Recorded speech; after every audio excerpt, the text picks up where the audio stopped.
Assalomu alaykum brifing ishtirokchilari. O'zbekiston Respublikasi Iqtisodiyot va Moliya vazirligining huzuridagi Kadastr agentligi Sirdaryo viloyat boshqarmasi Yangishahar bo'limi tomonidan joriy yilning 4 oy davomida qilingan ishlar yuzasidan ma'lumotlar beramiz.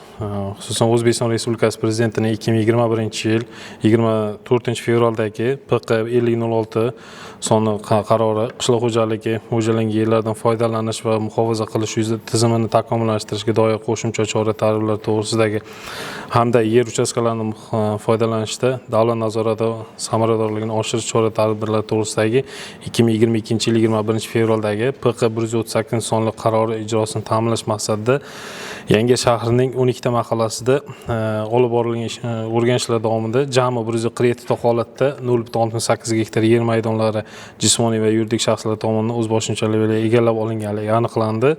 Shu jumladan uy-joy qurish maqsadida jismoniy shaxslar tomonidan 22 ta, noturar qurish maqsadida jismoniy shaxslar tomonidan 3 ta hamda davlat tomorqa va bog'cha maqsadlari uchun jismoniy shaxslar tomonidan 70 ta, yuridik shaxslar tomonidan 4 ta yer maydonini noqonuniy egallash holatlari aniqlandi.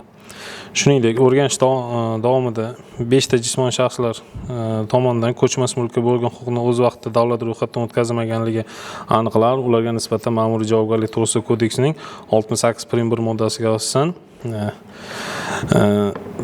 ma'muriy bayonnoma rasmiylashtirilgan bo'lib, ularga jarima jazosi qo'llanilgan.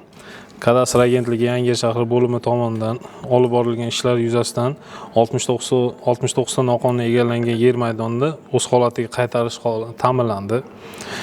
Yer qonun buzilish holatida sodir etgan shaxslarda 99 ta ogohlantirish xatlari, tuman hokimligiga 12 ta taqdimnoma, prokuratura organlariga 2 ta ma'lumotnoma hamda sudlarga 25 ta noqonuniy qurilmalarni buzdirish uchun da'vo arizalari kiritilishi ta'minlandi. Sudlarga kiritilgan da'vo arizalarining 13 tasi qanoatlantirib, 12 tasi ko'rib chiqish jarayonida turganligini ma'lum qilamiz.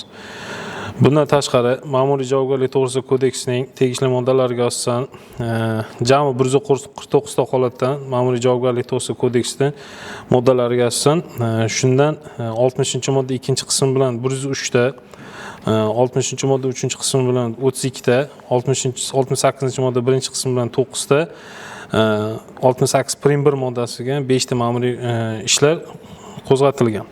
Mazkur ishlar yuzasidan 44 nafar jismoniy va yuridik shaxslarga nisbatan 1.270.500.000 jarima jazosi tayinlangan bo'lib, bugungi kunga qadar 74.562.500 so'm huquqbuzarliklardan undirilgan.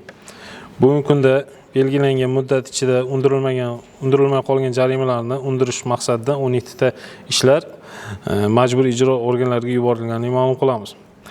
Kadastr agentligi Yangishahar bo'limiga yuridik va jismoniy shaxslarga kelib tushgan murojaatlari jami 18 dan tashkil etib, ushbu murojaatlar bo'limning mutaxassis xodimlari tomonidan O'zbekiston Respublikasi jismoniy va yuridik shaxslar murojaatlari to'g'risida qonun talablariga muvofiq o'rganilishi ta'minlanib, shundan 15 tasi murojaatni qanoatlantirilishi ta'minlangan. Qolgan 3 ta murojaatchi tushuntirish xatlari berilgan. Bo'lim tomonidan berilgan ma'lumotlar shu. E'tiboringiz uchun rahmat.